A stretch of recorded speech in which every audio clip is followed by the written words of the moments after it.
Right now, my signature program, Scribble School, is open for enrollment, but not for long. This is the robust program that will take you from knowing nothing or a little bit about hieroglyphs to reading the common text you're going to actually see in museums, online, and on trips to Egypt.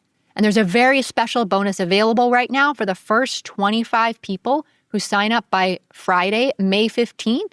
They'll get the special bonus Hieroglyph a Day planner. This planner is not available anywhere else. It's not sold separately. This is the only way to get it. So you'll want to check out all the details and grab your spot in Scribble School at scribbleschool.com. Welcome to Voices of Ancient Egypt, the podcast for people who don't just want to learn about ancient Egypt, but want to understand it on a deeper, more meaningful level. I'm Melinda Nelsonhurst, an Egyptologist with a PhD in the field and years of experience teaching at the university level, working in Egypt, and training students around the world to read real ancient Egyptian texts. I've spent decades studying this civilization in a traditional academic setting so you don't have to, and so you can access knowledge that's usually locked behind academic walls. This podcast brings ancient Egyptian history, beliefs, and language to life, and shows you that learning hieroglyphs is possible, no matter your age, background, or schedule. So whether you want to read hieroglyphs in museums, on social media, or on your next trip to Egypt, you'll find the tools, stories, and encouragement to make it real right here. Let's hear the voices of the ancient world together. Hello, and welcome to the podcast today. I'm really excited to be sharing this episode with you because we're going to get into the top 3 mistakes that I see people make when trying to learn hieroglyphs and that keep you stuck, keep you from reading the Egyptian text that you dream of being able to read. And it almost always comes down to one of these 3 things. And I hope that's really great news that you're excited about that, because I know that when things aren't working and you're just not making progress with reading hieroglyphs, it can feel like there are 100 possible reasons for that. Worst of all, when this happens, we often think that the problem is actually us, that we're just not cut out for this. But I want to promise you, it is not you. It honestly comes down to just a few things. And I do think that that is great news because it means that we can fix the problem and it really is possible to learn hieroglyphs. You can have the thought that if I'm not getting the results I want, I'm not reading the text that I want to read, it's just one of these 3 things. It could be even a couple of these 3 things. But the point is that the problem is going to fall into at least one of these categories. You can think of this as kind of a universal diagnostic for figuring out what's going wrong in your learning of hieroglyphs. And in my free class, the Ancient Egyptian Hieroglyph Fast Track, which is coming up on May 12th at 1 p.m. Eastern, we're going to fix these 3 mistakes. And in the training, you're going to learn my 4-step SESH system that not only fixes these mistakes, but also fast tracks your learning of hieroglyphs so that you can read the hieroglyphic text that excites you. This is, the kinds of things you're going to actually see when you walk into a museum or you go on a trip to Egypt, or you're reading books, you're browsing perhaps social media or websites, and there will be a replay. So even if you can't come live, you should sign up at voicesofancientegypt.com/free class. And I wanted to create this free class because as an Egyptologist, professor, and a hieroglyphs teacher outside the university who's helped hundreds of people learn to read hieroglyphs, these are the mistakes that I see all the time. And let me tell you, the pros make these mistakes all the time too. Yes, people who have PhDs, I see it over and over. I hear stories from people over and over. And once you know what's holding you up the most, everything else just makes sense. And you're no longer in confusion, floundering around, trying to figure out how to make this work, or perhaps even feeling in despair that this isn't something you can do. But it really just comes down to these 3 things, so let's jump into what those are. So the first mistake I see, and this is really a huge one, I see it so often, is what I call over-optimizing. So what do I mean by over-optimizing? Well, this can manifest in a few different ways. This can manifest as over-planning or over-preparing for your studies, such as like having to make a whole bunch of materials, having to have the perfect plan, that sort of thing, which really just ends up causing you to not work on it at all because you're spending your time on over-optimizing instead. But the absolute most common way that I see this manifestation of over-optimizing is thinking that the right time will just come along and you'll magically have more time in the future, that you don't have that time now, but at some point in the future, it'll just be different, right? And we all know that's not really how life goes. Anything can happen at any time. So we really can't optimize this in the way that we think that we can. So most of the time, this is how it shows up. And you simply just keep putting it off. You don't get started, right? And this is so normal, by the way. I'm absolutely guilty of this one in many areas of my life. And I see it in my students all the time. I think that they just need to wait until their schedule clears so they can really dig in and spend tons of time on hieroglyphs.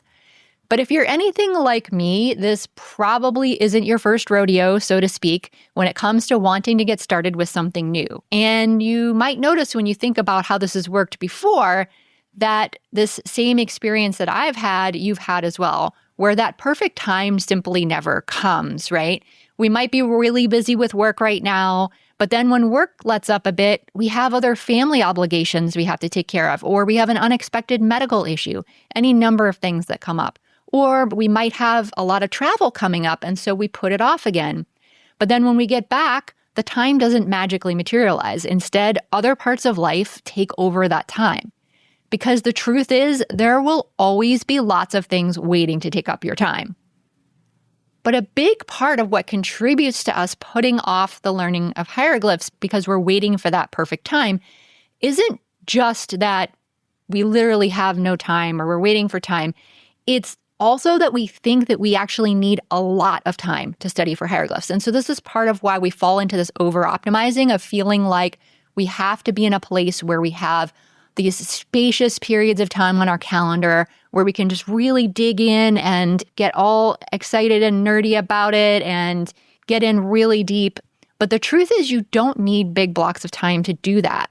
So you really can learn in any amount of time that you have. So for example, my student Mark has been in my programs and worked with me before, and he's studied sort of on and off over time. He hasn't necessarily been the most consistent, and I'm not knocking Mark at all for that. He's a wonderful student and has made tremendous progress. But I tell you this example because I think that so many of you probably can relate to Mark's situation. So what Mark has done, because he keeps a very full life between a very intense career, family life, and he also has a lot of different hobbies. So when he studies hieroglyphs, he generally has not ever studied more than like 1 hour a week. So this really can be done in 1 hour a week. And it doesn't have to even be 1 hour altogether. That could be 20 minutes 3 times a week or 30 minutes 2 times a week, whatever. And yet, even though he has worked only 1 hour a week and then sometimes had some big gaps in the middle, he's had numerous experiences where he's encountered hieroglyphs in the wild, so to speak. So like in a museum or on somebody's piece of jewelry, right? And he walked up to those hieroglyphs and read them right away. And during the Hieroglyphs Fast Track class on May 12th, we're going to talk about how you can get results just like Mark did with this real kind of real life schedule, right? Where you're not making these huge blocks of time necessarily available for that. If you have huge blocks of time, that's great too, but it's really not necessary. So we're going to talk about exactly how that works in the free class on May 12th. So you can save your spot at voicesofancientegypt.com/free class. Now, the second mistake that I see, of the top 3 that I see, is that perhaps you've tried learning hieroglyphs before, right? Maybe you stopped putting it off and you tried, but you didn't get very far. And now you're afraid to try again. And you haven't tried again because you're worried that the problem is you, that you just weren't able to do it, right? And this can happen for a couple of different reasons. But the good news is that neither of those reasons is you. You're not you. You're not the problem. It's most likely one of these 2 things instead. First, it could be that the system or plan that you were following was flawed because honestly, most of them out there are very flawed. And we're going to talk about that a little bit more in just a little bit. The second possible reason under this umbrella is that you really had just no system or process at all to follow. And when this happens, it can look like essentially kind of floundering around looking for resources, hopping from book to book, video to video, trying to piece together all kinds of things to kind of create your own system or process. But it's really not really a system. It's just a kind of like, here's this piece and this piece and this piece kind of thing. And so you're putting in the time, but then have little to no progress to really show for it. So a couple of specific ways this might look could look like, for example, you're surfing YouTube and watching a bunch of videos, and you're learning a few things for sure. I'm not saying you can't learn anything from YouTube. I have some videos myself on learning hieroglyphs there, right? But a lot of times what happens is that you watch a bunch of videos and then you learn a few things, but it doesn't really go any further than that, right? And then you just either stop or you keep jumping around from video to video. But either way, you're just really not getting anywhere with it. Or it can look like buying a bunch of books, right? We've probably all been there, trying one after another, but not finding anything that feels like a fit for you or that feels like it's understandable past the first chapter or two. It's so common for all of us. I actually went through this exact same experience myself before I got into graduate school. Of you get a book and you're really excited and the first chapter seems great. You're learning some signs. It's great. And then you get into the second chapter and you're like, okay, this is going all right. It's getting a little harder. We're learning some words. It's going. And then by the time you get to like the third or maybe you make it to the fourth chapter, it's like, whoa, I don't know what's going on anymore here. This is like just it. I don't get it. It's not working for me. So oftentimes that can be the experience too, and then you just end up hopping to another book or another set of videos or something like that. And really, honestly, the worst part about this particular mistake of not having a system and hopping around is that it can lead to doubting yourself, thinking that you just can't do this, that hieroglyphs are too hard. And if this is you, if you feel like I'm calling you out right now, and maybe I am calling you out a bit right now, trust me, my friend, we have all been there. Everyone I know who's learned to read hieroglyphs, including all of the professional Egyptologists I know who I've talked to about this, doubted themselves too. This isn't a you problem. This is a systems problem, or more accurately, a lack of systems problem. So jumping around from resource to resource with no clear system, no clear path can teach you a few things, right? You can get a little bit of progress that way. But then you end up stuck with those few things just kind of rattling around in your brain, not fully connecting to each other or to other things, not building your understanding so that you can actually walk into a museum, walk up to ancient artifacts, and read the hieroglyphs on them. And to be able to do that, you do need a proven system that you can follow to learn hieroglyphs. And that's one of the things we're exactly going to be talking about during the free class, the Hieroglyphs Fast Track on May 12th. And again, you can go grab your spot for that at voicesofancientegypt.com/free class.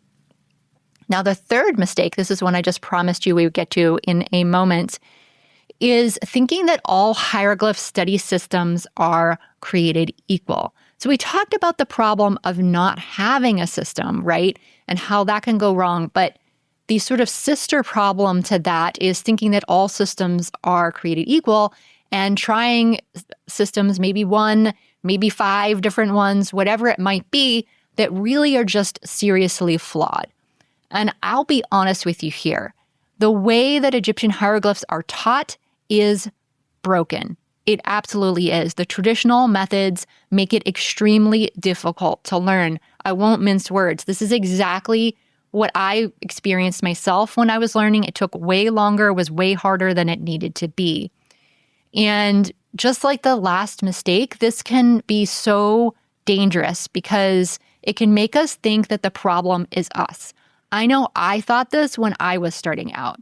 I thought it was just me, that I was the problem with why I was finding this so difficult to understand. But I've since learned from my colleagues that they all felt the same way.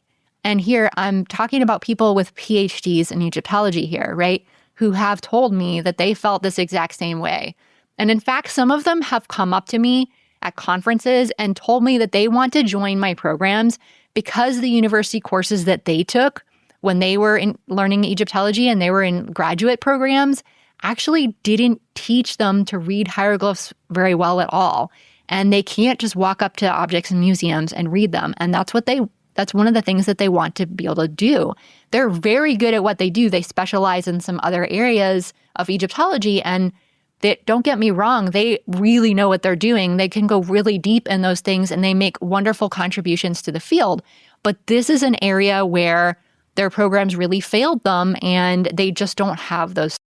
That's because the traditional systems that you find in books and the vast majority of courses and things on hieroglyphs usually have multiple things actually that make them unnecessarily complicated and difficult.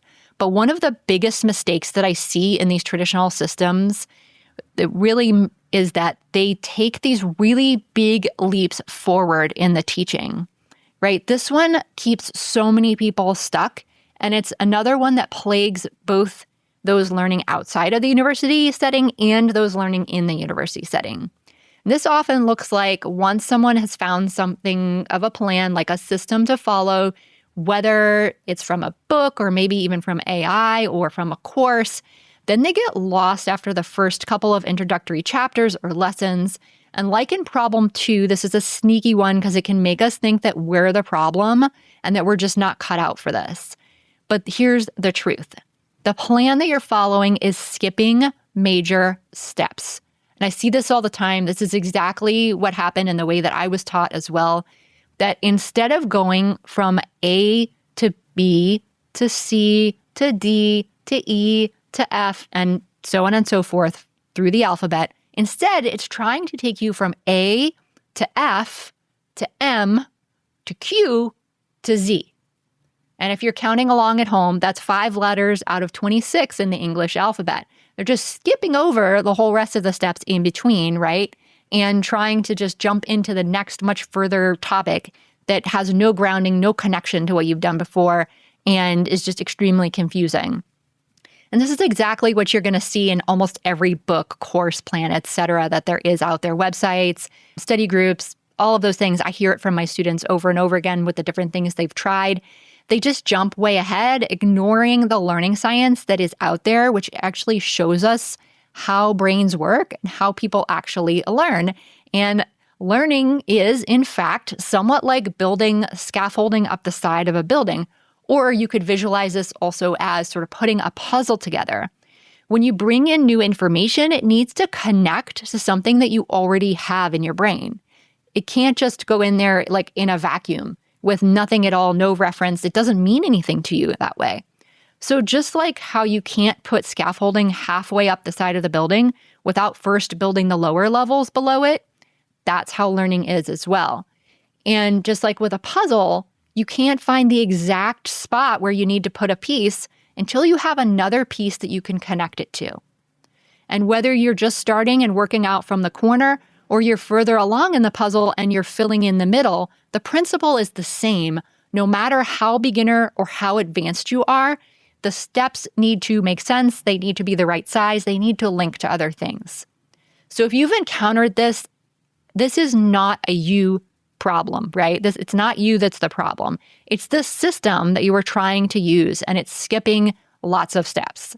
It's trying to build your scaffolding halfway up the building, rather than building level upon level. And what happens when you try to build something without connection or support? It comes crashing down. Because each thing that you're trying to learn feels completely disconnected from everything else, and it's just impossible to wrap your brain around, to be honest. And you just end up confused or with your eyes glazing over and your brain checking out because it's just not making sense. The great news is that there is a system that you can follow that does build this solid foundation that goes step by step, building upon itself. And that's exactly what we're going to get into that I'm teaching in my Ancient Egyptian Hieroglyphs Fast Track class on May 12th. And we're going to solve not only these 3 problems, but we're going to go through the 4 steps that you need to have a system that actually.